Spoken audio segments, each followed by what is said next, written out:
മന്ദിരം പണിതു തരും. ഒരു മിനിറ്റിൻ്റെ ഉള്ളിൽ, ഒരൊറ്റ മിനിറ്റിൻ്റെ ഉള്ളിൽ 10 ഖുൽ ഹുവല്ലാഹു അഹദ് ഓതാൻ പറ്റും. 11 ഖുൽ ഹുവല്ലാഹു അഹദ് ചിലപ്പോൾ ഒരു മിനിറ്റ് കൊണ്ട് ഓതാൻ പറ്റിയേക്കാം. സാവകാശം ഓതാ വേണ്ടത്. എന്നാലും അത്ര ചെറിയ സൂറത്ത്. ഉമർ റളിയല്ലാഹു അൻഹു പറഞ്ഞു, നബി എന്നാ സ്വർഗത്തിലെ ഞങ്ങളുടെ വീടുകൾ കുറെ കൂടിട്ടോ നബിയെ, ഞങ്ങൾ നല്ലോണം ചെല്ലാൻ പോവാണ്. നബി ഞങ്ങൾ പറഞ്ഞു, ഉമറെ നിങ്ങൾ ചൊല്ലിക്കോളൂ, അല്ലാഹു അസിയദു അക്തറു, അള്ളാഹുവിന് ഒരുപാട് തരാൻ കഴിയും ഉമറെ. സ്വർഗം എന്നത് 10 സെന്റ് ഭൂമി 1 ഏക്കറൊന്നല്ല ഒരാൾക്ക് കൊടുക്കുന്നത്, ലോകമാണ്. ലോകം, ഏറ്റവും ചെറിയ സ്വർഗത്തിന്റെ പ്രതിഫലം പോലും ഈ ലോകത്തെ വലിയൊരു രാജാവിന് കൊടുത്ത അദ്ദേഹത്തിന്റെ കിങ്ഡം എത്ര വലുതാണോ അതിന്റെ 10 ഇരട്ടിയാണ് ഒരു അമലും ഇല്ലാതെ വെറും ലാ ഇലാഹ ഇല്ലല്ലാഹ് മുഹമ്മദ് റസൂലുള്ളാഹിയുമായി വരുന്നവർക്ക് കൊടുക്കുന്നത്. അപ്പോൾ നിസ്കാരം, നോമ്പും, സക്കാത്തും, ഹജ്ജും, ഉംറയും, സ്വതക്കയും, ദാനധർമ്മങ്ങളും, ഇൽമും, അമലുമായി വരുന്ന ആളുകൾക്ക് അള്ളാഹ് കൊടുക്കുന്ന ലോകത്തിന്റെ വലുപ്പം എത്രയാണ്. സ്വർഗം എന്നത് ഒരു പഞ്ചായത്തോ ഒരു വാർഡൊന്നും അല്ല അള്ളാഹ് കൊടുക്കുന്നത്, ലോകങ്ങളാണ് കൊടുക്കുന്നത്. യാ അല്ലാഹ്, അതുകൊണ്ട് അള്ളാഹുവിനോട് ജന്നത്തുൽ ഫിർദൗസ് ചോദിക്കണേ. സലുല്ലാഹൽ ഫിർദൗസൽ അഅല, അള്ളാഹു സ്വർഗത്തിലെ ഉന്നതങ്ങളെ അള്ളാഹു നമുക്ക് നൽകട്ടെ. ആമീൻ യാ റബ്ബൽ ആലമീൻ. അത്ര വലിയ അള്ളാഹുവിൻ്റെ സ്വർഗലോകത്തേക്കാണ് നമ്മൾ പോകാൻ ആഗ്രഹിക്കുന്നത്. പടച്ച തമ്പുരാൻ അള്ളാഹു നമുക്കതിന് തൗഫീഖ് നൽകട്ടെ. മൻ ഖാല ലാ ഇലാഹ ഇല്ലല്ലാഹ്, അതുകൊണ്ടാണ് ലാ ഇലാഹ ഇല്ലല്ലാഹ് എന്ന് പറഞ്ഞത്.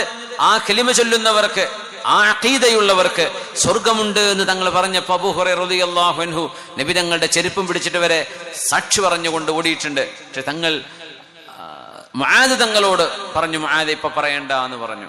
മുആദ് റളിയല്ലാഹു അൻഹു വഫാത്തിന്റെ സമയമായ സ്വർഗത്തിന്റെ ഉന്നതങ്ങളിലേക്ക് അവരെത്തണം. അഷ്റഫുൽ ഖൽഖിന്റെ അസ്ഹാബുകളല്ലേ, അവർക്ക് സ്വർഗത്തിന്റെ ഉന്നതങ്ങളിലേക്ക് എത്തണം എന്ന് നബി തങ്ങൾക്ക് ആഗ്രഹമുള്ളത് കൊണ്ട് ഇപ്പൊ പറയണ്ട എന്ന് പറഞ്ഞു. പക്ഷേ മരണത്തിന്റെ മുമ്പ് ആ അറിവ് നഷ്ടപ്പെട്ടു പോവാതിരിക്കാൻ മഹാനായ മുആദ് എന്നവർ ഉമ്മത്തിനോട് പറയുകയാണ് ഉണ്ടായത്. യാ അല്ലാഹ്, ഹബീബുനാ റസൂലുള്ളാഹ് സ്വല്ലല്ലാഹു അലൈഹി വസല്ലം അബ്ദുല്ലാഹി ഇബ്നു അബ്ബാസ് റളിയല്ലാഹു അൻഹുവിനെ ഹബീബിന്റെ ഒട്ടകപ്പുറത്ത് ഇരുത്തിയിട്ട് യാത്ര ചെയ്തുകൊണ്ടിരിക്കെ വലിയ ഒരു വസിയത്ത് ചെയ്തത് സ്വഹീഹുൽ ബുഖാരിയിലുണ്ട്, മുസ്ലിമിലുണ്ട്.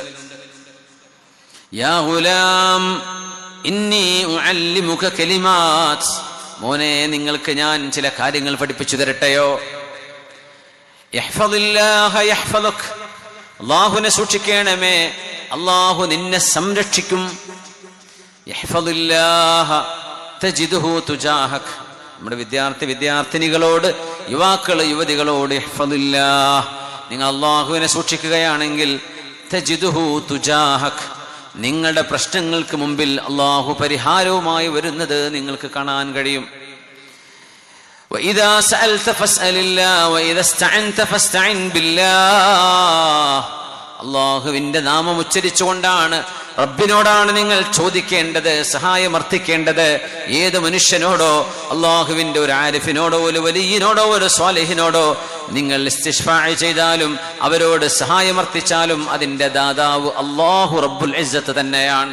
അള്ളാഹുവിലൂടെ, അവന്റെ സൃഷ്ടികളിലൂടെ അള്ളാഹു ചെയ്യുന്നതാണ് എല്ലാ തരത്തിലുമുള്ള നമുക്ക് ലഭിക്കുന്ന ആശ്വാസങ്ങളും സഹായങ്ങളും.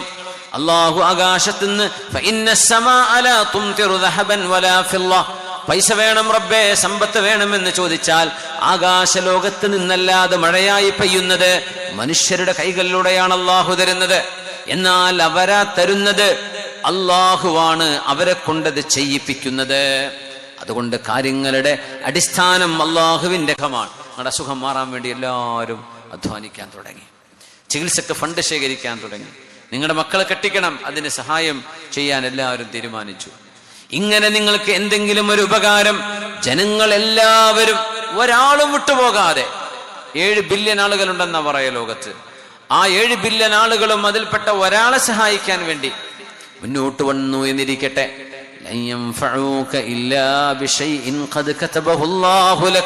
അള്ളാഹു നിങ്ങൾക്ക് എന്താണോ നിശ്ചയിച്ചത് അത് മാത്രമേ അവർക്ക് നിങ്ങൾക്ക് ചെയ്തു തരാൻ കഴിയുകയുള്ളൂ മോനെ. ആളുകൂടി എന്ന് വിചാരിച്ച് അവരെ കൊണ്ട് ചെയ്യാൻ കഴിയണമെന്നില്ല.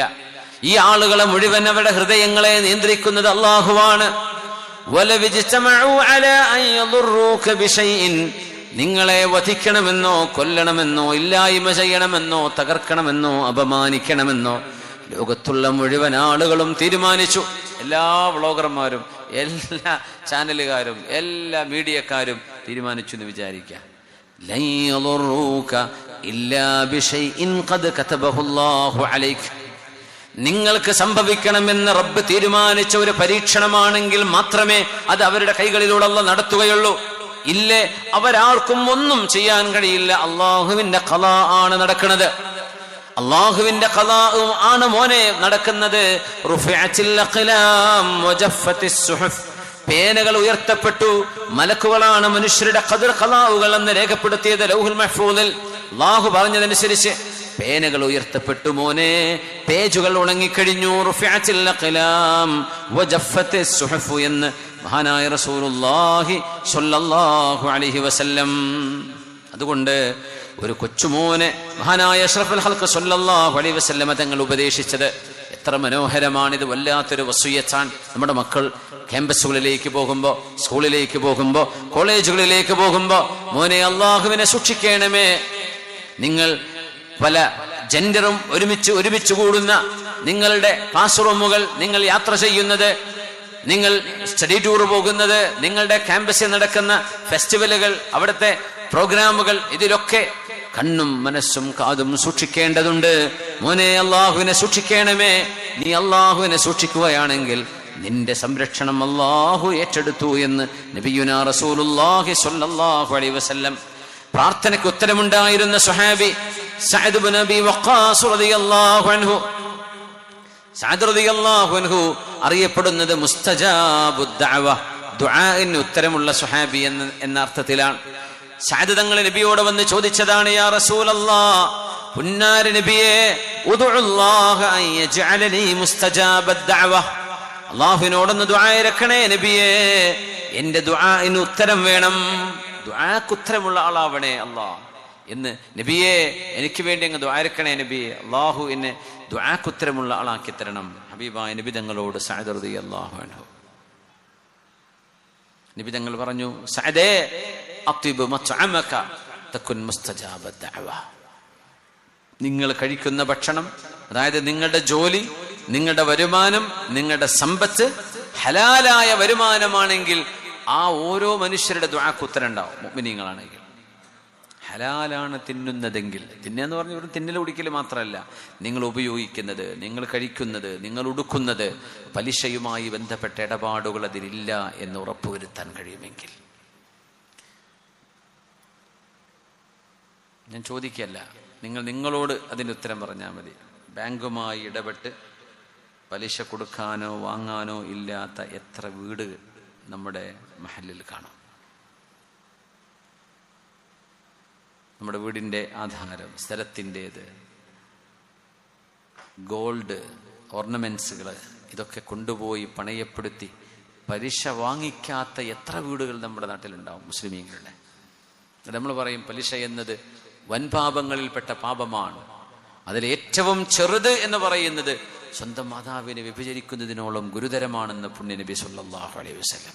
എന്നാൽ ചെറിയ പലിശ നമ്മൾ പറയില്ലേ, അവിടെ പലിശ കുറവാണ്, ആ ചെറുത് ഇത്ര ഗുരുതരമാണ്.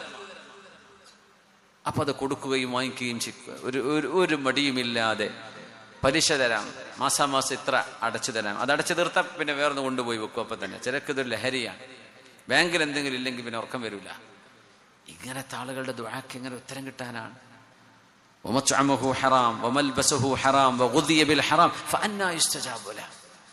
തിന്നുന്നതും കഴിക്കുന്നതും വീടും വണ്ടിയും കുട്ടികളുടെ പഠനവും ഒക്കെ പലിശയാണ്. എങ്ങനെ അല്ലാഹു ഉത്തരം തരാനാണ്? ബാങ്കുകളുടെ ജോലിക്ക് നല്ല ശമ്പളം ഉണ്ടാവും, ചിലപ്പോൾ മത്സരക്കാണ് ബാങ്കിൽ ജോലി കിട്ടാൻ വേണ്ടിയിട്ട്.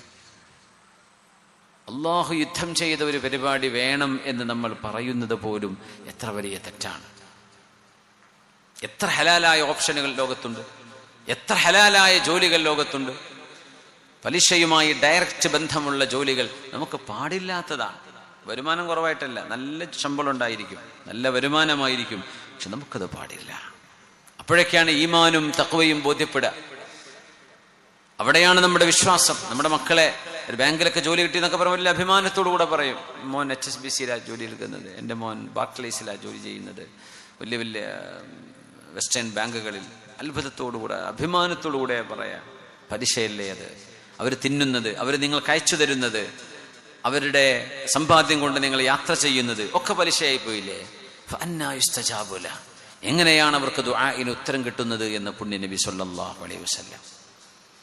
സഅദ് റളിയല്ലാഹു അൻഹു, നബിയേ അങ്ങ് അല്ലാഹുവിനോട് ദുആ ചെയ്യണം, അയ്യജഅലനി മുസ്തജാബദ് ദഅവ, എന്റെ പ്രാർത്ഥനയ്ക്ക് ഉത്തരം കിട്ടാൻ അങ്ങ് ദുആ ഇരക്കണം. ഹബീബിന്റെ മറുപടി ഒരേ ഒരു വാക്കാണ്, അത്ഇബ് മത്അമക തകുൻ മുസ്തജാബദ് ദഅവ. സഅദേ, നിങ്ങൾ കഴിക്കുന്നത് ഹലാലാണ്, ത്വയ്യിബാണ് എന്ന് ഉറപ്പുവരുത്തുക. നല്ലതാവണം, ഹലാലുമാവണം. ഹലാലും ത്വയ്യിബും മനസ്സിലാക്കിയിട്ടുണ്ടാവും. ഈ ചില കാർബണേറ്റഡ് ഡ്രിങ്കുകൾ, പെപ്സി, കോള, സെവനപ്പ് എന്നൊക്കെ പറയില്ലേ, അതെന്താ സംഭവം? ഹലാലാണോന്ന് ചോദിച്ചാൽ ഹലാലാണ്, എന്നാ ത്വയ്യിബാണോ? അല്ല, തടി കേടാവും. അപ്പൊ അത് ത്വയ്യിബല്ല. എന്നാ പിന്നെ ഹറാം കാറ്റഗറി ആണോ? ഹറാം കാറ്റഗറി ഒന്നുമല്ല, അത് ഹലാൽ തന്നെയാണ്, ഹലാൽ ബീവറേജ് ആണ്. പക്ഷേ അത് ഹാനികരമാണ്, നിങ്ങളുടെ ഹെൽത്തിനെ സീരിയസ്ലി ഡാമേജ് ചെയ്യും. അത്തരം പാനീയങ്ങൾ നമ്മളോട് കഴിക്കരുതെന്നാണ് പറഞ്ഞത്. അല്ലാഹു തആല തന്നെ പറഞ്ഞു തന്നിട്ടുണ്ട്. നമുക്ക് സ്റ്റിക്കർ ഒട്ടിക്ക് പേടിപ്പിക്കൊന്നും വേണ്ട. അല്ലാഹു തആല പറഞ്ഞു തന്നിട്ടുണ്ട്, നിങ്ങൾക്ക് അൺഹെൽത്തി ഡ്രിങ്കുകൾ നിങ്ങൾ കുടിക്കരുത്, അൺഹെൽത്തി ഫുഡ് നിങ്ങൾ കഴിക്കരുത്. ഹലാലും ത്വയ്യിബുമേ അള്ളാഹുവിന് വേണ്ടു. ഒന്ന് ഹലാലായ സമ്പാദ്യം, ഹലാലായ ഭക്ഷണമായിരിക്കണം. പിന്നെ നിങ്ങളുടെ ആരോഗ്യത്തിന് നാശം വരുത്താത്തതുമായിരിക്കണം. അത്തരം കാര്യങ്ങളെ അള്ളാഹു നമുക്ക് അനുവദിച്ചിട്ടുള്ളൂ. ഞാൻ ഉദാഹരണം പറഞ്ഞാണ്. ഇനിയിപ്പോൾ അതിന് കുഴപ്പമൊന്നുമില്ല എന്ന് വല്ല വാദമുണ്ടെങ്കിൽ കുടിച്ചോ. പക്ഷെ അത് ഹാനികരമാണെങ്കിൽ, ഫോർ എക്സാമ്പിൾ കിഡ്നി ഡാമേജ് ആയി പോകും, പെട്ടെന്ന് ഡയബറ്റിക് ആയി പോകും, അല്ലെങ്കിൽ മറ്റേതെങ്കിലും മാൽഫങ്ഷൻ സംഭവിക്കും. അങ്ങനെ ഏതെങ്കിലും ഒരു ഡേഞ്ചർ, ഏതെങ്കിലും ഒരു പാനീയത്തിന് ആരുടെയെങ്കിലും വളരെ ഒഥന്റിക്കേറ്റഡ് ആയിട്ടുള്ള സ്റ്റഡിയോ കാര്യങ്ങളോ ഉണ്ടെങ്കിൽ നമുക്കത് കഴിക്കാൻ പാടില്ല. എന്തേ? ശരീരം അള്ളാഹു തന്ന അമാനത്താണ്. ആ അമാനത്തിനെ നശിപ്പിക്കാതെ കൊണ്ടു നടക്കേണ്ടത് നമ്മളെ അള്ളാഹു ഏൽപ്പിച്ച ഉത്തരവാദിത്തമാണ്. സഅദ് റളിയല്ലാഹു അൻഹു മക്ക വിജയം നടക്കുമ്പോ സഅദ് റളിയല്ലാഹു അൻഹു മക്കയിൽ രോഗിയായി. രോഗം വന്നു മഹാനായ സഅദ് റളിയല്ലാഹു അൻഹുവിന്. സഅദ് എന്നവര് പേടിച്ചു, ആ രോഗത്തിലൂടെ മരണം സംഭവിക്കുമെന്ന് ഉറപ്പിച്ചു. ഒരേ ഒരു മോളാണുള്ളത്. റസൂലുള്ളാഹി സ്വല്ലല്ലാഹു അലൈഹി വസല്ലം തങ്ങൾ മഹാനായ സഅദ് റളിയല്ലാഹു അൻഹുവിനെ സന്ദർശിക്കാൻ വേണ്ടി വന്നു. സഅദ് എന്നവരെ രോഗശയ്യയിൽ കാണാൻ വേണ്ടി വന്നു. ലോകത്തിന്റെ ഗുരു മുഹമ്മദ് റസൂലുള്ളാഹി സ്വല്ലല്ലാഹു അലൈഹി വസല്ലം മഹാനായ നബി തങ്ങളെ കണ്ടപ്പോ സഅദ് തങ്ങൾ പറഞ്ഞു, യാ റസൂലല്ലാഹ്, അല്ലാഹുവിന്റെ റസൂലേ, ഖദിഷ്തദ്ദ ബി അൽ വജഅ വലി മാലുൻ കസീർ. നബിയേ, വല്ലാത്ത വേദനയുണ്ട്, അസുഖം കൂടിയിട്ടുണ്ട് നബിയേ, എനിക്ക് ഒരുപാട് സമ്പത്തുമുണ്ട്. ഫഉരീദു അൻ ഊസിയ ബികുല്ലി മാലി. നബിയേ, വലാ യരിസുനി ഇല്ലാ ബിൻതുൻ ലി. ഒരൊറ്റ മോളേ ഉള്ളൂ നബി എനിക്ക്, ആ മോൾക്ക് സമ്പാദ്യമുണ്ട്. നബിയേ, ഒരൊറ്റ മോളെ എനിക്കുള്ളൂ, അതുകൊണ്ട് ഞാൻ എൻ്റെ സമ്പത്ത് മുഴുവൻ അള്ളാഹ്ക്ക് വേണ്ടി വസിയത്ത് ചെയ്യട്ടെയോ? സഅദ് റളിയല്ലാഹു അൻഹു ചോദിച്ചു. നമ്മൾ വസിയത്തിനെ കുറിച്ചാണ് പറയുമ്പോൾ, വസിയത്ത് ചെയ്യുക എന്ന് പറയുന്ന കർമ്മം, ഞാൻ വസിയത്ത് ചെയ്യട്ടെയോ? എല്ലാം തങ്ങൾ പറഞ്ഞു, ലാ, വേണ്ട, എല്ലാം കൊടുക്കണ്ട. എന്നാ പറഞ്ഞു, സുലുസൈ, എന്റെ സമ്പത്തിനെ മുഴുവൻ മൂന്ന് ഭാഗമാക്കിയാൽ ആ 1/3 ബാക്കി വെച്ച് ബാക്കി 2 ഞാൻ സ്വതക്ക ചെയ്യട്ടെയോ എന്ന് ചോദിച്ചു. തങ്ങൾ പറഞ്ഞു, അതും ചെയ്യരുത്, അതും വേണ്ട. തങ്ങളോട് ചോദിച്ചു, അസ്സുലുസ യാ റസൂലല്ലാഹ്, എന്റെ സമ്പത്തിന്റെ 1/3 ഞാൻ വസിയത്താക്കട്ടെ, എന്റെ മരണശേഷം ഇന്നാലിന്ന നല്ല കാര്യങ്ങൾക്ക് ഉപയോഗിക്കണമെന്ന് ഞാൻ വസിയത്ത് എഴുതി വെച്ചോട്ടെ. തങ്ങൾ പറഞ്ഞു, അസ്സുലുസു വസ്സുലുസു നിയാ ഖൈറുൻ അൻ തദറഹും ആലതൻ യതകഫഫൂന الناس. മക്കൾക്ക് വേണ്ടി സമ്പാദിക്കേണ്ടതുണ്ടോ ഇല്ലയോ? നമ്മളൊക്കെ പറയാറുണ്ട്, മക്കൾ കേടുവരാനിടയുള്ളൊരു ഭാഗമാണത്. എന്നാൽ സമ്പത്തുള്ളത് കൊടുത്ത് തീർത്ത് ഇല്ലായ്മ ചെയ്ത് അനന്തരമെടുക്കാൻ ഒന്നും മക്കൾക്ക് ബാക്കി വെക്കാതെ പോകണോ? അങ്ങനെ ചെയ്യാൻ പാടുണ്ടോ? അതും ചെയ്യരുത്. എന്തുകൊണ്ട്? നബി തങ്ങൾ പറയാൻ, ഇന്നക അൻതദറ വറസതക അഗ്നിയാ. സഅദേ, നിങ്ങളുടെ അനന്തരാവകാശികളെ, എത്ര അനന്തരാവകാശി ഉണ്ടെന്നാ പറഞ്ഞത് സഅദ് എന്നവര്? ഒരേ ഒരു മോള്. നബി തങ്ങൾ പറഞ്ഞ വാക്കെന്താ? ഇന്നക അൻതദറ വറസതക അഗ്നിയാ ഖൈറുൻ മിൻ അൻ തദറഹും യതകഫഫൂന الناس. നിങ്ങളുടെ അനന്തരാവകാശികളെ 3 അതിലേറെയോ ഉണ്ടെങ്കിലേ വറസത്ത് എന്ന് പറയുള്ളൂ, അല്ലെങ്കിൽ വാരിസത്ത് എന്നേ പറയാം. നിങ്ങളുടെ അനന്തരാവകാശികളെ മിസ്കീന്മാരായി ജനങ്ങളോട് യാചിച്ച് തിന്നുന്ന അവസ്ഥയിൽ പാവപ്പെട്ടവരായി ഇവിടെ ഉപേക്ഷിക്കുന്നതിന് പകരം അവരെ ധനികന്മാരും സമ്പന്നരുമായി അവരെ ഇട്ടേച്ചു പോകലാണ് സഅദേ നിങ്ങൾക്ക് നല്ലത്. മക്കൾക്ക് കൊടുക്കണം. മക്കൾക്ക് ഒന്നും കിട്ടാത്ത രീതിയിൽ മുഴുവൻ എന്ത് ചെയ്യരുത്, വസിയത്ത് ചെയ്യരുത്. ചെയ്യാണെങ്കിൽ സമ്പത്തിന്റെ 1/3 അത്ര വരെ ചെയ്യാം, അതിലേറെ വസിയത്ത് ചെയ്യാൻ പാടില്ല. മൊത്തം സമ്പത്ത് എത്ര ഉണ്ടോ അതിന്റെ 1/3 വസിയത്ത്. നിന്റെ സമ്പത്ത് മുഴുവൻ മരണശേഷം അള്ളാന്റെ പള്ളിക്കാണ്, മദ്രസക്കാണ് എന്ന് വസിയത്ത് ചെയ്താൽ പോലും അനന്തരാവകാശികളുടെ അനന്തരാവകാശം കഴിച്ച് 1/3 കഴിച്ച് ബാക്കിയാണ് അനന്തരാവകാശം എടുക്കുക. 1/3 വസിയത്ത് നടപ്പാക്കും. ബാക്കിയിലെ അനന്തരാവകാശം ഉണ്ടാവുള്ളൂ. അതും അദ്ദേഹത്തിന്റെ കടങ്ങളൊക്കെ വീടി ബാക്കിയുണ്ടെങ്കിൽ. അപ്പോ സഅദ് റളിയല്ലാഹു അൻഹു അങ്ങനെ പറഞ്ഞപ്പോ സഅദ് റളിയല്ലാഹു അൻഹുവിന് അള്ളാഹുവിന്റെ ഭാഗത്ത് നിന്നൊരു വലിയൊരു ഖലാ സംഭവിച്ചത് നബി തങ്ങൾ പറയാം. മക്കയില് സഅദ് റളിയല്ലാഹു അൻഹുവിന്റെ സഹോദരൻ മരിച്ചിട്ടുണ്ട്. സഅദ് ഇബ്നു ഖൗല അവരുടെ ഒരു സഹോദരനാണ്. മഹാനായ സഅദ് ഇബ്നു ഖൗലയെ സംബന്ധിച്ച് നബി തങ്ങൾ പറഞ്ഞു, ലാകിനിൽ ബാഇസു സഅദ് ഇബ്നു ഖൗല. അവരൊക്കെ മദീനയിൽ നിന്ന് മക്കയിലേക്ക് വന്നവരാ മക്കാ വിജയത്തിന്. മഹാനായ സഅദ് ഇബ്നു ഖൗല, സഅദ് തങ്ങളുടെ ബന്ധുവാണ്. ബഹുമാനപ്പെട്ടവര് മക്കയിൽ വെച്ച് മരിച്ചു. സഅദേ, നിങ്ങളുടെ അനന്തരാവകാശികൾ അവരെ നിങ്ങൾ മിസ്കീന്മാരായി ഇടുന്നതിനേക്കാളൊക്കെ നല്ലത് അവരെ മുതലാളിമാരാക്കി ഇടലാണ്. എന്ന സമ്പത്ത് അവർക്കും ബാക്കി വെക്കണം. സുബ്ഹാനല്ലാഹ്, സംഭവിച്ചെന്താണെന്നറിയോ? സഅദ് എന്നവർ ആ അസുഖത്തിൽ മരിച്ചിട്ടില്ല. സഅദ് റളിയല്ലാഹു അൻഹു പിന്നെയും ജീവിച്ചു. 10 മക്കളുണ്ടായിട്ടാണ് സഅദ് എന്നവർ മരിക്കുന്നത്. സഅദ് തങ്ങൾ വഫാത്താകുമ്പോ സഅദ് എന്നവർ അനന്തരമെടുക്കാൻ 10 മിനൽ വലദ് 10 മക്കളുണ്ടായിരുന്നു എന്ന് കാണാൻ കഴിയും. അത് തങ്ങൾ പറഞ്ഞതാ. ഒരു മോളല്ലേ ഉള്ളൂ നബിയെ, ഓൾക്ക് ഇത്രയൊന്നും വേണ്ടല്ലോ, ഞാൻ മുഴുവൻ കൊടുത്തോട്ടെ. ഒരു മോള്. തങ്ങൾ അവിടെ തന്നെ പറഞ്ഞു, നിങ്ങൾക്ക് അനന്തരാവകാശികൾ വരാനുണ്ട്. ഈ രോഗത്തിൽ നിങ്ങൾ മരിക്കുന്നില്ല. നിങ്ങൾക്ക് ഇനിയും അല്ലാഹു ആയുസ് തരും. ഇറാഖിൽ നടന്നൊരു യുദ്ധം, പേർഷ്യയിൽ നടന്ന യുദ്ധം, ഖാദിസിയ എന്ന് പറയുന്ന ഇറാനിൽ നടന്ന വലിയൊരു യുദ്ധമുണ്ട്. അതിനൊക്കെ നേതൃത്വം കൊടുത്ത സ്വഹാബിയാണ്. നഹാവന്ത് യുദ്ധത്തിലുണ്ട് മഹാനായ സഅദ് ഇബ്നു അബി വഖാസ് റളിയല്ലാഹു അൻഹു. ഉമർ എന്നവരൊക്കെ ചോദിക്കുന്നുണ്ട്, സഅദേ, നഹാവന്തിൽ ആരൊക്കെയാണ് ഷഹീദായത്? ഖാല ഫുലാനുൻ വ ഫുലാനുൻ വ ഫുലാൻ. കുറേ സ്വഹാബിമാരുടെ പേര് പറഞ്ഞു. ഉമർ തങ്ങൾ ചോദിച്ചു, സഅദേ, ഇനി ആരെങ്കിലും ഉണ്ടോ? വ ഫുലാനുൻ വ ഫുലാൻ വ ഫുലാൻ. സ്വഹാബിയുടെ പേര്. അവരൊക്കെ ഷഹീദായി നബി, അവരൊക്കെ ഷഹീദായി. ഇനി ആരെങ്കിലും ഉണ്ടോ? വ ഫുലാനുൻ വ ഫുലാൻ. ഇനിയും ഉണ്ട് അമീറുൽ മുഅ്മിനീൻ, പേര് ഞങ്ങൾക്കറിയില്ല എന്ന് പറഞ്ഞു. അപ്പോഴാണ് ഉമർ റളിയല്ലാഹു അൻഹു കരഞ്ഞുകൊണ്ട് പറഞ്ഞത്, സഅദേ, ആ ഷഹീദായവരുടെ പേരോ നാടോ നിങ്ങൾക്കറിയില്ലെങ്കിൽ എന്താ?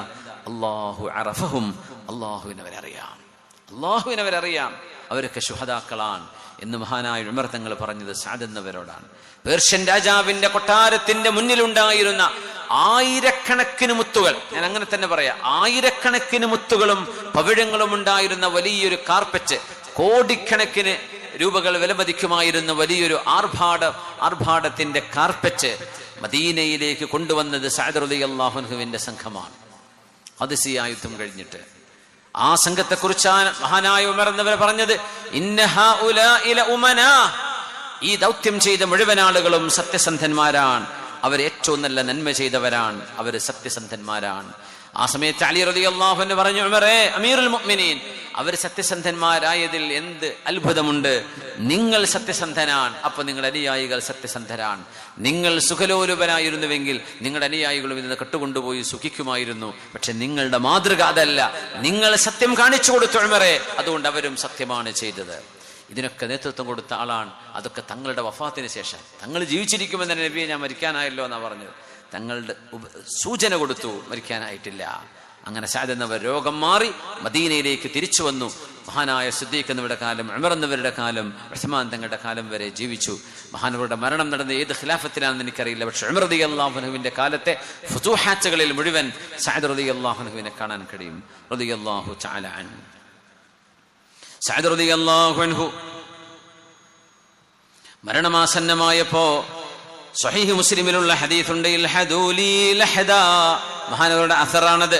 ഇൽഹദൂലി ലഹദാ, നിങ്ങൾ എനിക്ക് ലഹദ് പോലെയുള്ള ഖബർ കുഴിക്കണം.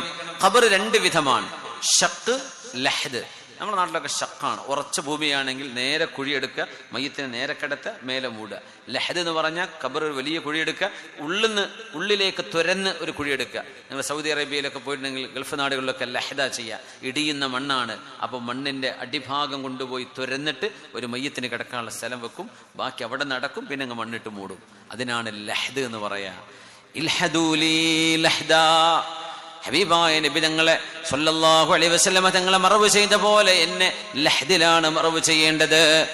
വൻസബു അലയ്യ ലബിന നസബാ, എന്റെ ഖബറിന്റെ മുകളിൽ ഒരു കല്ല് നിങ്ങൾ ഉയർത്തി വെക്കുക, മീസാൻ കല്ല് വെക്കുക.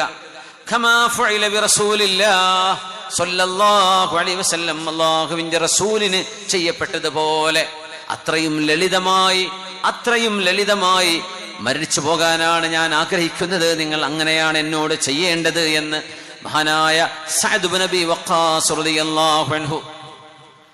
സഅദ് എന്നവർക്ക് പിറകെ നമ്മൾ ഓർക്കുകയാണ് അംർ ഇബ്നുൽ ആസ് റളിയല്ലാഹു അൻഹു.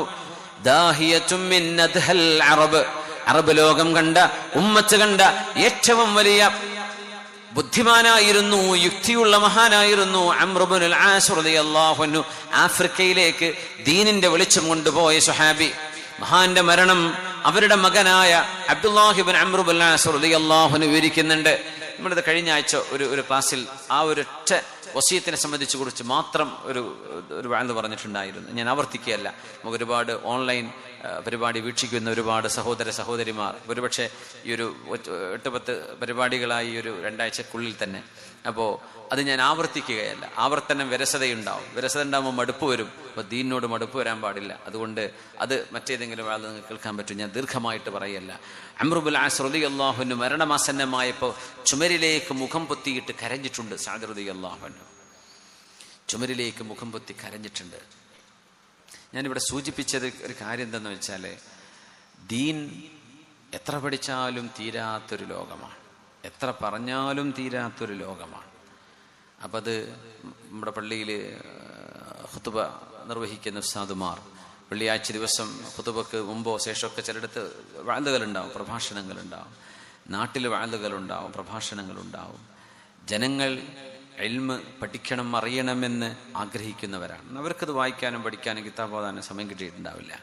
അപ്പോൾ എപ്പോഴും പറഞ്ഞ കാര്യം തന്നെ പറഞ്ഞുകൊണ്ടിരിക്കുക, കേട്ടതന്നെ അവർ കേട്ടുകൊണ്ടിരിക്കുക. പുതിയൊരു കാര്യവും ജനങ്ങൾക്ക് ലഭിക്കാതിരിക്കുമ്പോൾ മടുപ്പ് വരുന്നത് സ്വാഭാവികമാണ്. ആ മടുപ്പ് ദീനിനോടുള്ള മടുപ്പായിട്ട് മാറും. അതുകൊണ്ട് എൻ്റെ കൂടെയുള്ള വഅ്ള് പറയുന്ന, നസീഹത്ത് ചെയ്യുന്ന എൻ്റെ കൂടെയുള്ള ഉസ്താദുമാരോട് ഒന്ന് ഉണർത്തുകയാണ്. ഞാനത് ഉണർത്താൻ ആളല്ല, അതിനർഹതയുള്ള ആളൊന്നുമല്ല. പക്ഷെ ഞാനൊരു കാര്യം പറയാണ്, നമ്മൾ നന്നായിട്ട് ഹാർഡ് വർക്ക് ചെയ്യണം, നന്നായിട്ട് മുത്താല ചെയ്യേണ്ടതുണ്ട്. ഒരുപാട് പുതിയ അറിവുകൾ ഉമ്മത്തിന് പകർന്നു കൊടുക്കണം. അത് നമുക്ക് സമയമില്ല എന്ന് പറഞ്ഞാൽ പിന്നെ നമ്മൾ ഈ പണി അപ്പം നിർത്തണം. കാരണം ജനങ്ങൾക്ക് മടുപ്പ് വരും കേട്ടതന്നെ കേട്ടുകൊണ്ടിരിക്കുമ്പോൾ. ഒരുപാട് അറിവുകൾ പറഞ്ഞു കൊടുക്കേണ്ടതുണ്ട്. അതിന് നമുക്ക് സമയമുണ്ടെങ്കിലേ നമ്മൾ ഇത്തരം വേദികൾ ഉപയോഗിക്കാൻ പാടുള്ളൂ. എന്തിനെന്നറിയോ? ദീനിനോടൊരു മടുപ്പ് വരാതിരിക്കാൻ വേണ്ടി. ഖുർആന്റെ തഫ്സീറിന്റെ വിഷയം അങ്ങനെയാണ്. ശുദ്ധ ഖുർആന്റെ തഫ്സീർ അത് വെറും ഒരു അർത്ഥമോ ഒരു പരിഭാഷയോ വായിച്ചിട്ട് ഖുർആൻ ക്ലാസ് എടുത്തു കൊടുക്കുക, അങ്ങനെ ഉണ്ടാവും. പെണ്ണുങ്ങൾക്ക് ക്ലാസ് എടുക്കുകയാണ്, അപ്പോൾ ഒരു പരിഭാഷ വായിച്ചിട്ട് ഉസ്താദിന് പറഞ്ഞു കൊടുത്താൽ മതി. അത് തെറ്റ് എന്ന് ഞാൻ പറയില്ല. പക്ഷേ ഖുർആനിൻ്റെ ഒരു നൂറുണ്ട്, ഒരു ബസീറത്തുണ്ട്. ഖുർആനിന് ആഴമേറിയ ചില ആശയങ്ങളുണ്ട്. അതൊന്നും പരിഭാഷയിൽ കിട്ടിക്കൊള്ളുന്നില്ല. അതിൻ്റെ അർത്ഥവും ഖുർആനിൻ്റെ ശരിയായ അറിവും അള്ളാഹുവിനോട് തരാൻ വേണ്ടി ദുആരക്കുക. അപ്പം അതിൻ്റെ ചില വസായിലുകൾ നമ്മുടെ മുമ്പിലേക്ക് അള്ളാഹു തആല ഇട്ടു തരും. അത് എന്ന് നമുക്ക് ലഭിക്കുന്നുണ്ടോ, സാധ്യമാണോ, അന്നേ ഈ ഖുർആൻ ക്ലാസ് തുടങ്ങാൻ പാടുള്ളൂ. അല്ലെങ്കിൽ ഖുൽഹു അല്ലാഹു അഹദ് സൂറത്ത് കേട്ട് പഠിച്ചോനെ ഇതിന് ഇത്രേ അർത്ഥമുള്ളൂ, ഇതാ അപ്പോൾ വലിയ ഖുർആന്റെ 3 എന്ന് പറഞ്ഞ സൂറത്ത് എനിക്കൊന്നും മനസ്സിലായില്ലല്ലോ. ഖുർആനിനോട് അനാദരവ് വരും. നമ്മുടെ അറിവില്ലായ്മ ജനങ്ങൾ അറിയുമ്പോൾ അള്ളാഹുവിൻ്റെ കലാമിനോട് മടുപ്പ് വരും. അതുകൊണ്ട് ദയവ് ചെയ്ത്, ഞാൻ വളരെ പേടിക്കുന്നു, ഞാനൊന്നത് പറയാൻ അർഹനല്ല കേട്ടോ, ഒരിക്കലുമല്ല. എന്നോട് ഞാൻ പറയാണ് ഊസിക്കും ഇയ്യായ അവ്വലൻ ബിനഫ്സി അവ്വലൻ നഫ്സി ബിതഖ്വല്ലാഹ്. അള്ളാഹുവിനെ തഖ്വ ചെയ്യാനും അള്ളാഹുവിൻ്റെ ദീനാണ്. അതുകൊണ്ട് ഒരിക്കലും ജനങ്ങൾക്ക് ഖുർആനെ സംബന്ധിച്ചുള്ള മതിപ്പ് കുറഞ്ഞു പോകരുത്. നമ്മുടെ ഒരു ക്ലാസ് കൊണ്ട് ഖുർആൻ ഇത്രയേ ഉള്ളൂ അതിനാശയം എന്ന് തോന്നുന്ന വിധമായി പോകരുത്. അതുകൊണ്ട് നമ്മൾ നന്നായിട്ട് ഹാർഡ് വർക്ക് ചെയ്യണം, നന്നായിട്ട് ഹോംവർക്ക് ചെയ്യണം, നന്നായിട്ട് ബാക്കിൽ പ്രവൃത്തി സമയം ഉറക്കൊഴിച്ച് നമ്മൾ മുതാലഅ ചെയ്തെങ്കിൽ മാത്രമേ നമുക്ക് എന്തെങ്കിലും പുതിയ കാര്യങ്ങൾ ഓരോരോ ക്ലാസ്സിലും പറഞ്ഞു കൊടുക്കാൻ പറ്റുള്ളൂ. എപ്പോഴും പുതിയത് പറഞ്ഞു കൊടുക്കാൻ കഴിഞ്ഞോളണമെന്നില്ല. എന്നാലും ദീനിനോടൊരു പുതുമ തോന്നണം. ഇൽമ് തീർന്നു എന്ന് തോന്നരുത്. ആകെ ഉസ്താദ്മാർക്ക് ഒരു യൂസുഫ് നബിന്റെ ചരിത്രം, ഇബ്രാഹിം നബിന്റെ കഥ പറയാനുള്ളൂ, അതിനപ്പുറത്തേക്ക് ഒന്നുമില്ല എന്നൊരിക്കലും തോന്നിപ്പോകരുത്. കാരണം ഇൽമിന്റെ ബഹറല്ലേ ദീൻ എന്ന് പറയുന്നത്. ഉസ്താദ്മാർക്ക് സമയമില്ലാത്തത് കൊണ്ടായിരിക്കും. പക്ഷെ ഞാൻ പറയാണ്, വാത് പറയുന്ന ആളുകൾ ദയവ് ചെയ്ത് നന്നായിട്ട് ഹാർഡ് വർക്ക് ചെയ്യണം. അത് ഞാനിവിടെ സൂചിപ്പിക്കുകയാണ്. എന്തുകൊണ്ടെന്നാൽ ഇത് ദീനാണ്, ഇതൊരു വലിയ അമാനത്താണ്. ആ അമാനത്ത് നമ്മളെ കൊണ്ട് അതിൻ്റെ കുറവ് വരരുത്. അള്ളാഹു തആല കാത്തുരക്ഷിക്കട്ടെ.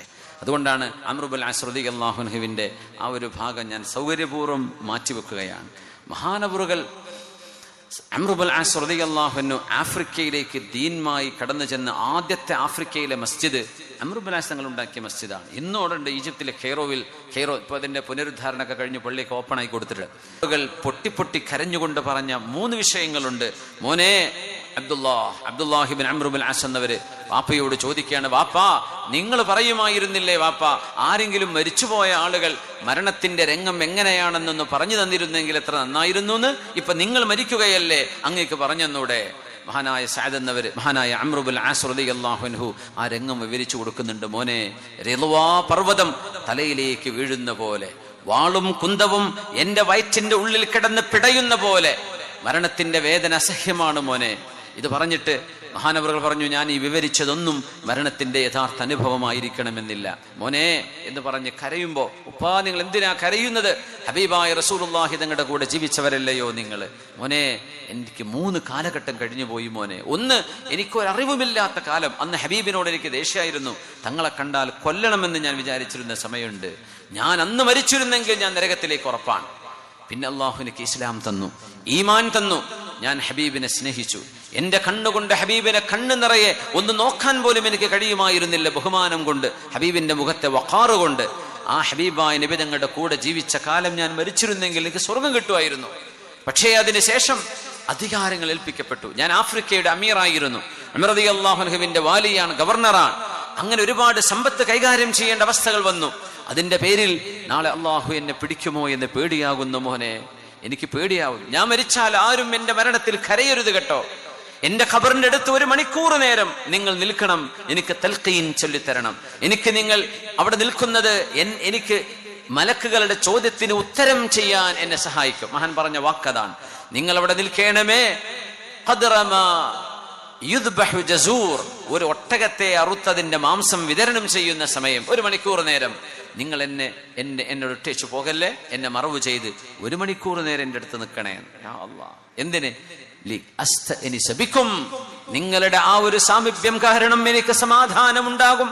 അതുമാത്രമല്ല, എനിക്ക് ഉത്തരം കൊടുക്കാൻ പറ്റും. എൻ്റെ മലക്കുകളുടെ ചോദ്യങ്ങൾക്ക് ഉത്തരം കൊടുക്കാൻ പറ്റും. നിങ്ങൾ ഉണ്ടാകുമ്പോൾ എനിക്കൊരു ആശ്വാസമാണ്. ആ ചോദ്യം കഴിഞ്ഞാൽ പിന്നെ നിങ്ങൾ പോയിക്കോളി. 1 മണിക്കൂർ നേരം എന്നെ മറവ് ചെയ്ത് അവിടെ നിൽക്കണേ, പെട്ടെന്ന് ഓടിപ്പോരരുതേ എന്ന് വസീയത്ത് ചെയ്ത മഹാനായ അംർ ഇബ്നുൽ ആസ് റളിയല്ലാഹു അൻഹു. അല്ലാഹുവേ, ആ നേരം നീ ഞങ്ങൾക്ക് ഖൈറാക്കി തരണമേ തമ്പുരാനെ. ആമീൻ യാ റബ്ബൽ ആലമീൻ. മുആദ് ഇബ്നു ജബൽ റളിയല്ലാഹു അൻഹു, ഞാൻ നിങ്ങളോട് പറഞ്ഞ സമയമായി ഏകദേശം. മുആദ് റളിയല്ലാഹു അൻഹു വഫാത്താകുമ്പോൾ മുആദ് എന്നവരോട് സ്വഹാബിമാരെ, മുആദ് എന്നവരെ ഞങ്ങൾക്ക് എന്തെങ്കിലും പറഞ്ഞു തരിൻ. അപ്പൊ പറഞ്ഞു, അജ്ലിസൂനി, എന്നെ ഒന്ന് ഇരുത്തി തരണമേ. മുആദ് റളിയല്ലാഹു അൻഹു ആരാന്നറിയോ? സയ്യിദുൽ ഉലമാ എന്ന് മഹാന്മാർ വിളിച്ച സ്വഹാബിയാണ്, ഉലമാക്കളുടെ നേതാവ്. വസാബിഖുഹും ഇലൽ ജന്ന, സ്വർഗത്തിലേക്ക് ഉലമാ എത്തുന്നതിന്റെ മുമ്പ് പണ്ഡിതന്മാരെ നയിച്ചുകൊണ്ട് മുന്നിലെത്തുന്ന മഹാനാണ് മുആദ് ഇബ്നു ജബൽ റളിയല്ലാഹു അൻഹു. മരിക്കുമ്പോൾ എത്ര വയസ്സെന്നറിയോ? 34 വയസ്സായിരുന്നു. 34 വയസ്സ്. ആ പ്രായത്തിൽ വഫാത്തായ മുആദ് എന്നവർ ലോക പണ്ഡിതന്മാരുടെ, സ്വഹാബികളിലെ പണ്ഡിതന്മാരുടെ ഒക്കെ ഇമാമാണ്. അങ്ങനത്തെ മഹാൻ. അജ്ലിസൂനി, എന്നെ ഒന്ന് ഇരുത്തിത്തരേണമേ. ഇന്നൽ ഇൽമ വൽ ഈമാന മകാനഹുമാ മൻ ഇബ്തഗാഹുമാ വജദഹുമാ. ഒരു ആലിം പഠിക്കാൻ വരുന്ന പണ്ഡിതന്മാരോട്, വിദ്യാർത്ഥികളോട്, റിസർച്ച് ചെയ്യാൻ ആഗ്രഹമുള്ള മുഴുവൻ ആളുകൾക്കും ഏറ്റവും വലിയ ഇൻസ്പിറേഷനായി പറഞ്ഞു കൊടുക്കുന്ന വാക്കുകൾ, മരണസമയത്ത് പറഞ്ഞ ഈ വാക്കുകൾ, ഇന്നൽ ഇൽമ വൽ ഈമാന മകാനഹുമാ, ഈമാനും അറിവും അതിന്റെ സ്ഥാനങ്ങളിൽ തന്നെയുണ്ട്. മനിബ്തഗാഹുമാ വജദഹുമാ, ആരാണോ അത് അന്വേഷിച്ചു പോകുന്നത് അവർക്കത് ലഭിക്കുക തന്നെ ചെയ്യും എന്ന് പറഞ്ഞാൽ, മുആദ് എന്ന ആലിം റളിയല്ലാഹു അൻഹു മുആദ് ഇബ്നു ജബൽ തങ്ങൾ തോളിൽ കൈവച്ചുകൊണ്ടാണ് 16 വയസ്സുള്ളപ്പോൾ മുആദേ ഇന്നി ഉഹിബ്ബുക യാ മുആദ്, മുആദേ എനിക്ക് നിങ്ങളോട് ഇഷ്ടമാണ്, അതുകൊണ്ട് നിസ്കാരം കഴിഞ്ഞാൽ പറയാൻ മറക്കരുതേ അല്ലാഹുമ്മ ഇന്നി അലാ ദിക്രിക വശുക്രിക വഹുസ്നി ഇബാദതിക്. നിസ്കാരം കഴിഞ്ഞാൽ ചൊല്ലേണ്ട ആ ദിക്ർ മുആദ് എന്നവർക്കാണ് നബി തങ്ങൾ പറഞ്ഞു കൊടുത്തത്, നമുക്കൊക്കെ പഠിക്കാൻ വേണ്ടി. ഇന്നി ഉഹിബ്ബുക യാ മുആദ്, മുആദേ എനിക്ക് നിങ്ങളോട് ഇഷ്ടമാണ് കേട്ടോ. അപ്പൊ മുആദ് എന്നവർ തിരിച്ച് വല്ലാഹി ഇന്നി ഉഹിബ്ബുക യാ റസൂലല്ലാഹ്, നബിയേ അങ്ങയോട് എനിക്കും ഇഷ്ടമാണ് നബിയേ. എന്നാ മുആദേ ആ സ്നേഹം വെച്ച് ഞാൻ പറഞ്ഞോട്ടെ, ഫലാ തദഅന്ന അൻ തഖൂല ദുബറ കുല്ലി സ്വലാ, ഓരോ നിസ്കാരം കഴിയുമ്പോഴും പറയാൻ മറക്കരുതേ അല്ലാഹുമ്മ ഇന്നി അലാ ദിക്രിക, പടച്ചവനെ നിന്നെ ഓർക്കാൻ എന്നെ സഹായിക്കണേ, ദിക്ർ ചൊല്ലാൻ, വശുക്രിക അൽഹംദുലില്ലാ പറയാൻ, വഹുസ്നി ഇബാദതിക് ഇബാദത്ത് നന്നായിട്ട് ചെയ്യാൻ. ഒരു നിസ്കാരം കഴിഞ്ഞു, ഇനി അടുത്ത നിസ്കാരമെങ്കിലും നല്ല നിലക്ക് നിർവഹിക്കണം, അതിനിപ്പോഴേ ദ്വാരക്കാൻ വേണ്ടി പറയാം. ഇന്നി അലാ ശുക്രിക അല്ലാഹുമ്മ ഇന്നി അലാ ദിക്രിക വശുക്രിക വഹുസ്നി ഇബാദതിക്, ഇത് പറയാൻ മറക്കരുത് മുആദ്. മഹാനായ മുആദ് എന്നവരെ യമനിലേക്ക് യാത്രയാക്കി റസൂലുള്ളാഹി തങ്ങൾ പോകുമ്പോ പറഞ്ഞു, മുആദേ നിങ്ങൾ ഇനി തിരിച്ചു വരുമ്പോൾ എന്നെ കണ്ടില്ല എന്ന് വരും. പറഞ്ഞ പോലെ അവിടെ തിരിച്ചു വരുമ്പോഴേക്കും ഹബീബായ തങ്ങൾ വഫാത്തായിരുന്നു സല്ലല്ലാഹു അലൈഹി വസല്ലം. എന്നെ ഇരുത്തേണമേ, അജ്ലിസൂനി ഇന്നൽ ഇൽമ വൽ ഈമാന മകാനഹുമാ മൻ ഇബ്തഗാഹുമാ വജദഹുമാ. ഒരു ആലിമ മരിക്കുന്നതോടുകൂടെ ഇൽമ ഇല്ലാതെയായി പോകുന്നില്ല, ഒരു ഈമാനുള്ള ആള് മരിക്കുന്നതോടുകൂടെ ഈമാൻ പാടെ നശിച്ചു പോകുന്നില്ല. ഈമാനും അറിവും അതിന്റെ സ്ഥാനങ്ങളിൽ അപ്പോഴും ബാക്കിയുണ്ട്. മനിബ്തഗാഹുമാ വജദഹുമാ, ആര് അത് അന്വേഷിച്ചു പോകുന്നുണ്ടോ അവർക്കത് ലഭിക്കുന്നുമുണ്ട്. അറിയണം ഇൽമ്. എല്ലാ സദസ്സിലേക്കും ഒരുമിച്ച് കൂടുന്ന എത്ര ആളുകളുണ്ട് ഇവിടെ? എത്രയോ ആളുകൾ സദസ്. എൻ്റെ ബോക്കർക്ക് ഇവിടെ ഇരിക്കുന്നുണ്ട് പഠനം കുറിച്ച് ഒരുവിധം പരിപാടി ശ്രദ്ധിക്കുന്നുണ്ട് ഇവിടെ. ഏത് പരിപാടിന് ഒരുവിധം പരിപാടി. അല്ലോ അലി അസർ ഉസ്താദ് ഇവിടെ പോയോ? അലി അസർ ബാക്കി ഉസ്താദ് ഡോക്ടർ ഇവിടെ ഉണ്ട്. ഒരു ഉസ്താദ് എഴുതിയൊരു പുസ്തകം തന്നെ ഇവിടെ ഉണ്ടായിരുന്നല്ലോ, നമ്മുടെ മലബാർ മുസ്ലിമീങ്ങൾ കൊണ്ടുപോയോ? തങ്ങൾ കൊടുത്തോ? എത്രയോ പുസ്തകങ്ങൾ എഴുതിക്കൊണ്ടിരിക്കുന്ന ആളാണ്. കുറെ കാലം ഒമാനിലായിരുന്നു. അവരൊക്കെ ഒരുപാട് കിതാബും അറിവും എൽബൊക്കെ ഉള്ള ആൾക്കാരാണ്. അവർ വരുന്നത് ഈ സദസ്സിന്റെ പുണ്യം കിട്ടാൻ വേണ്ടിയാണ്. ഒരു സദസ്സിന് ദുആക്ക് ഉത്തരണ്ടാവും, അവിടെ മലക്കുകളുടെ സാന്നിധ്യം ഉണ്ടാവും. മലബാറിലെ ഇസ്ലാം ഒരു പുനർവായന, ഡോക്ടർ അലി അസ്ഗർ ബാഖവി അദ്ദേഹത്തിന്റെ രചനകൾ ഒരുപാട് നടന്നുകൊണ്ടിരിക്കുക. ഞാൻ അത്ഭുതപ്പെടും അദ്ദേഹത്തിന് എവിടെ നിന്നാണ് പഠിച്ചോന് ഇത്രയൊക്കെ സമയം കിട്ടുന്നത്. അൽഹംദുലില്ലാഹ്, അല്ലാഹു ഇൽമിൽ ബറക്കത്ത് ചെയ്യട്ടെ. അവരൊക്കെ ഇൽമിന്റെ മജ്ലിസുകൾ തേടി നടക്കുക അതിന്റെ ഫضല് കിട്ടാൻ വേണ്ടിയിട്ട്. അതിലൂടെ മറന്നുപോയത് ഓർമ്മിക്കാം, പുതിയത് കിട്ടുന്നെന്ന് എനിക്ക് തോന്നുന്നില്ല, എന്നിൽ നിന്നൊന്നും കിട്ടാണ്ടാവില്ല. പക്ഷേ അവരൊക്കെ അവരുടെ വിനയവും താഴ്മയുമാണത്, ഒരു അഹങ്കാരവും ഇല്ലാത്തതിൻ്റെ പേരിൽ. അല്ലെങ്കിൽ ഇന്നെ പോലത്തെ ഒരു മുതഅല്ലിമിന്റെ ഒരു സദസ്സിലൊന്നും വന്നിരിക്കേണ്ട ഒരു അവസ്ഥ അവർക്കില്ല. അവരൊക്കെ ഇത്ര വലിയ പ്രൗഢമായ ഗ്രന്ഥങ്ങൾ ഒരുപാട് എഴുതിക്കൊണ്ടിരിക്കുന്നവരാണ്. എന്തേന്നറിയോ? ഈമാനും ഇൽമും നിങ്ങൾ അന്വേഷിച്ചിറങ്ങുന്നുണ്ടോ അതിൻ്റെ സ്ഥാനങ്ങൾ ആര് മരിച്ചു പോയാലും അവിടങ്ങളിൽ ബാക്കിയുണ്ട്. മുആദ് എന്നവർ പറയാ, നിരാശപ്പെടരുത്, അറിവ് അന്വേഷിച്ചു പോകണം, ഇൽമ അന്വേഷിച്ചു പോകണം, ഈമാൻ അന്വേഷിച്ചു പോകണം. ഈമാൻ അന്വേഷിച്ചു പോകണം. തൊട്ടടുത്ത മഹല്ലിലായിരിക്കും പരിപാടി ഉണ്ടാവുക, അങ്ങോട്ട് പോകണം, എൻ്റെ നാട്ടിലല്ലല്ലോ എന്ന് പറയരുത്. ഒരുപക്ഷെ ഈമാനും തഖ്വയും വർദ്ധിക്കുന്നത് അവിടെയുള്ളൊരു മഹാനെ കാണുമ്പോഴായിരിക്കും, അവിടുത്തെ ഒരു ദുആയായിരിക്കും, ഒരു മജ്ലിസുൻ നൂറായിരിക്കും, ഒരു ദിക്റായിരിക്കും, ഒരു നസ്വീഹത്തിലായിരിക്കും. അതുകൊണ്ട് നിങ്ങൾ നിരാശപ്പെടരുതേ. ഇന്നൽ ഇൽമ വൽ ഈമാന മകാനഹുമാ, ഇൽമും ഈമാനും അതിന്റെ സ്ഥാനങ്ങളിൽ തന്നെയുണ്ട്. മനിബ്തഗാഹുമാ വജദഹുമാ, ആരത് അന്വേഷിച്ചു പോകുന്നുണ്ടോ അവർക്കത് ലഭിക്കുന്നുണ്ട്. ശരിയല്ലേ? അന്വേഷിച്ചു പോകുന്നവർക്കത് കിട്ടുന്നുണ്ട്. ഇല്ല, ഞാൻ അത്യാവശ്യം പഠിച്ചിട്ടുണ്ട് മതി എന്ന് പറയുന്നവർക്കത് കിട്ടിക്കൊള്ളണമെന്നില്ല. യാ അല്ലാഹ്. മഹാനായ അബൂ ദർദാ റളിയല്ലാഹു അൻഹു, മഹാനവറുകൾ ഷാമിൽ വഫാത്തായ സ്വഹാബിയാണ് അബൂ ദർദാ റളിയല്ലാഹു അൻഹു. സ്വഹാബിമാരിൽ അവസാന കാലങ്ങളിൽ ഒരുപാട് താബിഈങ്ങൾക്കിടയിൽ ജീവിക്കാൻ ഭാഗ്യമുണ്ടായ അപൂർവം സ്വഹാബികളിൽപ്പെട്ട ഭാഗ്യവാനാണ് അബൂ ദർദാ റളിയല്ലാഹു അൻഹു. ഷാമിലായിരുന്നു അന്ത്യം, സിറിയയിലാണ്. തൂബാ ലിഅൈനൈനി റഅതാ റസൂലല്ലാഹ്. താബിഈങ്ങൾ അവരുടെ കണ്ണുകളെ നോക്കിയിട്ടാ പറഞ്ഞത്, അബൂ ദർദാ നിങ്ങളുടെ കണ്ണുകളുടെ ഒരു ഭാഗ്യമേ, അല്ലാഹുവിന്റെ റസൂലിനെ കാണാൻ ഭാഗ്യമുണ്ടായ കണ്ണുകളല്ലയോ. ആ സ്ട്രീറ്റ് മുഴുവൻ തീ പിടിച്ചു. അബൂ ദർദാ എന്നൊരു മസ്ജിദിലാണ്. എല്ലാവരും ഓടി വന്ന്, അബൂ ദർദാ നിങ്ങളുടെ ഹയ്യ്, നിങ്ങളുടെ ആ ഒരു വാർഡ് മൊത്തം കത്തിയിരിക്കുകയാണ്. എൻ്റെ വീട് കത്തിയിട്ടില്ല എന്ന് പറഞ്ഞു. എൻ്റെ വീട് കത്തിയിട്ടില്ല. പോയി നോക്കി ചെന്ന് നോക്കുമ്പോൾ അബൂദർദാ തങ്ങളുടെ വീടിന് മാത്രം ഒരു കുഴപ്പം പറ്റിയിട്ടില്ല. അന്നേരമാണ് മഹാനവറുകൾ വീട്ടിൽ നിന്ന് ഇറങ്ങുമ്പോൾ തീ പിടിക്കാതിരിക്കാനുള്ളൊരു ദുആ നബി സല്ലല്ലാഹു അലൈഹി വസല്ലം പഠിപ്പിച്ചു കൊടുത്തത്, മഹാൻ പഠിപ്പിച്ചത്. ഞാനത് ചൊല്ലിയിരുന്നു, എൻ്റെ വീടിന് കുഴപ്പം പറ്റിയിട്ടില്ല. സുബ്ഹാനല്ലാഹ്. മഹാന്റെ കറാമത്ത് എന്ന് പറയാം, അള്ളാഹു നൽകിയ ഹിഫ്ളാണ്. മഹാനായ അബൂദർദാ റളിയല്ലാഹു അൻഹു ആ ദിക്ർ കുറച്ച് നീളമുള്ള ദിക്റാണ്. നമ്മൾ 1-2 ക്ലാസ്സുകൾ ഇത് പറഞ്ഞിട്ടുണ്ട്. ഇൻഷാ അല്ലാഹ് അത് ഉസ്താദ്മാരോട് ചോദിച്ചു പഠിക്കണേ. മഹാനവറുകൾ ലിമിഥിലി സഅതി ഹാദിഹി മൻ യഅമൽ ലിമിഥിലി സഅതി ഹാദിഹി, എൻ്റെ മൻ യഅമൽ ലിമിഥിലി മസ്റഈ ഹാദാ മൻ യഅമൽ ലിമിഥിലി യൗമി ഹാദാ, ഞാനിതാ മരിക്കുകയാണ്, എൻ്റെ ഈ അവസ്ഥക്ക് വേണ്ടി ആരാണ് പണിയെടുക്കാനുള്ളത്? ഞാൻ അല്ലാഹുവിലേക്ക് യാത്രയാവുകയാണ്, ഈ ദിവസത്തിന് വേണ്ടി ആരാണ് അധ്വാനിക്കാനുള്ളത്? എൻ്റെ അവസ്ഥ കണ്ടോളൂ, ഈ ഒരു നാളിന് വേണ്ടി ആരാണ്, ഈ ഒരു രംഗത്തേക്ക് വേണ്ടി പ്രവർത്തിക്കാനുള്ളത് ആരാണ് എന്ന് പറഞ്ഞ് മഹാൻ ഓതുകയാണ്. വനുഖല്ലിബു അഫ്ഇദതഹും വഅബ്സാറഹും കമാ ലം യുഅ്മിനൂ ബിഹി അവ്വല മർറ വനദറഹും ഫീ തുഗ്യാനിഹിം യഅമഹൂൻ. സത്യം കാണാൻ കഴിയാതെ, ധർമ്മം കാണാൻ കഴിയാതെ വിശുദ്ധ ഇസ്ലാം എന്ന അള്ളാഹുവിൻ്റെ ഏറ്റവും നല്ല അനുഗ്രഹം മനുഷ്യൻ എങ്ങനെയാണ് ജീവിക്കേണ്ടത്, എന്താണ് വിശ്വാസം, എന്താണ് ആരാധന, ഏകനായ പടച്ചവനെ ആരാധിക്കാനുള്ള വളരെ മനോഹരമായ ഈ ഒരു തത്വശാസ്ത്രം കൺമുമ്പിൽ ഉണ്ടായിട്ട് പഠിക്കാതിരിക്കുന്നവരെ വിശുദ്ധ ഖുർആൻ ഉണർത്തുന്ന ആയത്താണത്. വനുഖല്ലിബു അഫ്ഇദതഹും വഅബ്സാറഹും കമാ ലം യുഅ്മിനൂ ബിഹി അവ്വല മർറ വനദറുഹും ഫീ തുഗ്യാനിഹിം യഅമഹൂൻ. വിശുദ്ധ ഖുർആനിന്റെ അമാനുഷികത കണ്ടിട്ടില്ല എന്ന് നടിക്കുന്നവർ, വിശുദ്ധ ഖുർആനിന്റെ മഹാത്ഭുതങ്ങളെ അറിഞ്ഞിട്ട് അത് വിശ്വസിക്കാതിരിക്കുന്നവർ, ഖുർആനിലെ വിഷയങ്ങളെ കാണുമ്പോൾ ഒട്ടും ശ്രദ്ധ കൊടുക്കാത്തവർ, അവരവരുടെ ശരീരത്തിന്റെ ആഗ്രഹങ്ങളുടെ പിന്നാലെയുള്ള ഓട്ടത്തിലങ്ങ് മതിമറന്നിരിക്കുകയാണ്.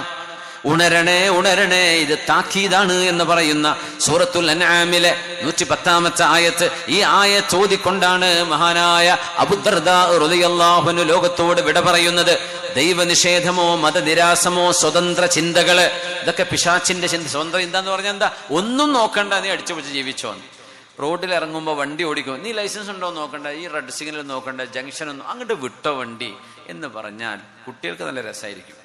അവർക്ക് മരണം എന്താ, ആക്സിഡന്റ് ആണെന്ന് തിരിയാത്ത കുട്ടികൾക്ക് നല്ല നേരെ മറിച്ച്, മോനെ നിർത്തണട്ടോ, ലൈസൻസ് കിട്ടിയിട്ടല്ലേ ഉള്ളൂ, റെഡ് സിഗ്നലാണ്, യെല്ലോ ലൈനിൽ പോവരുത്, ഓവർടേക്ക് ചെയ്യാൻ പറ്റാത്ത സ്ഥലമാണ്, 2 ലൈനിട്ട് അവിടെ ശ്രദ്ധിച്ചു പോകണം, ഇവിടെ പാർക്കിംഗ് പാടില്ല, ഇവിടെ കേവാണ്, അതുകൊണ്ട് സ്ലോ ഡൗൺ ചെയ്യണം. ഇങ്ങനെ ഓരോ സിഗ്നലിനും അർത്ഥമുണ്ട് മോനെ, വെറുതെ പോകരുത്, നീ നിന്റെ ഓരം തന്നെ പിടിച്ചു പോകണം, മറ്റവന്റെ ട്രാക്കിലേക്ക് പോകരുത്. ഈ നിയമം പറയുമ്പോ നിയമം എന്ന് പറഞ്ഞ് കളിയാക്കാണോ ചെയ്യുക? അതല്ല, അത് നമ്മുടെ സുരക്ഷയ്ക്ക് വേണ്ടിയാണ്, ഇതൊരു നന്മയാണ്. ഓരോരുത്തരും റോഡിലെ ഒരു നിയമം പാലിക്കാണ്ട് വണ്ടി ഓടിക്കുകയാണെങ്കിൽ എന്തായിരിക്കും ലോകത്തിന്റെ എല്ലാവരും പറയാം സ്വാതന്ത്ര്യം വേണമെന്ന്. അങ്ങനെ വിട്ടുകൊടുക്കാൻ പറ്റുമോ? സ്വാതന്ത്ര്യം എന്നതിന് പോലും നിയന്ത്രണമുണ്ടെന്നാണ്. വിശുദ്ധ ഇസ്ലാം നിയന്ത്രണമാണ്, ഇസ്ലാം സ്വാതന്ത്ര്യത്തെ നിയന്ത്രിക്കുന്നതാണ്. അതുകൊണ്ട് പലർക്കും അത് ദഹിക്കൂല. അതുകൊണ്ട് ഇസ്ലാമിന്റെ ദേഹത്തേക്ക് ഇങ്ങനെ മേക്കിട്ട് കയറുന്നത്. അത് തിരിയുന്നവനും തിരിയാത്തവനും ചാനലുകാരനും മീഡിയക്കാരനും ഒക്കെ അടിച്ചു കയറും. ഞാൻ പറഞ്ഞൊക്കെ കയറട്ടെ, പറയാനുള്ളവരൊക്കെ പറഞ്ഞിറങ്ങട്ടെ. അങ്ങനെ എന്തെങ്കിലും അവർക്ക് പഠിക്കാനോ അറിയാനോ ചെറിയ നാമ്പുകൾ അതിൽ നിന്ന് കിട്ടും. ഇസ്ലാമിനെ വിമർശിക്കാൻ വന്നവരാണ് അത് പഠിച്ചു മുന്നോട്ട് പോകാറുള്ളത്. അതുകൊണ്ട് വിമർശനം നല്ലതാണ്, വിമർശിച്ചോട്ടെ. അനന്തരാവകാശ നിയമം അവർ പഠിക്കട്ടെ, ഇസ്ലാമിലെ സ്ത്രീകളുടെ നിയമങ്ങൾ എന്തൊക്കെയാ അവർ പഠിച്ചോട്ടെ. എന്തൊക്കെ വിമർശിക്കാൻ, നമ്മളാരും ഒരു മതത്തെയും വിമർശിക്കുന്നില്ല, നമ്മൾ വിമർശിക്കാൻ പോകാറുമില്ല. ഓരോ മതവും അവരുടെ ആശയങ്ങളുമായി മുന്നോട്ട് പോവുകയാണ്. ഇപ്പോൾ ശബരിമല ചർച്ച നടക്കുമ്പോൾ ഒരു TV ചാനലിൽ തീരെ മുസ്ലിമീങ്ങൾ ധാരാളം കാണാൻ ഇടയുള്ള ഒരു ചാനൽ, മീഡിയ 1 ചാനലിനെ സംബന്ധിച്ച് ഒരാളുടെ ഒരു റിവ്യൂ ഞാൻ കണ്ടു. ആ ചർച്ച കണ്ടത് 1000-ൽ താഴെ ആൾക്കാരാണ്. ബാക്കിയുള്ള പൊളിറ്റിക്കൽ ചർച്ചകൾ 20,000 25,000 ഒക്കെ ഒരു ദിവസം കൊണ്ടാകും. പക്ഷേ ശബരിമലയെക്കുറിച്ചുള്ള ചർച്ചയെ കണ്ടത് ആകെ 1000 പേരാ. എന്നിട്ട് പറയാ, മുസ്ലിമീങ്ങൾ ധാരാളം കാണുന്ന ഒരു ചാനലിന്, അല്ലെങ്കിൽ ബഹുഭൂരിപക്ഷം മുസ്ലിമീങ്ങൾ അല്ലാത്തവരും ആശ്രയിക്കുന്ന ചില വാർത്തകളുടെ നിജസ്ഥിതി ചിലതൊക്കെ നമ്മുടെ തലയിലേക്ക് വെച്ചു കെട്ടുമ്പോൾ ശരി അതല്ല എന്ന് തിരുത്തി പറയുന്ന ഒരു വഴിയുണ്ടല്ലോ. അതിൻ്റെ പേരിലൊക്കെ ആ ചാനലിനെ ആശ്രയിക്കുന്ന ആളുകൾ, അപ്പോൾ അവർ പറയാ, എന്തുകൊണ്ട് വ്യൂവേഴ്സ് കുറഞ്ഞ ഒരു ചാനലിനെ പുകഴ്ത്താൻ വേണ്ടി പറയല്ലേ, ഇത് നമ്മുടെ കാഴ്ചപ്പാടിനെ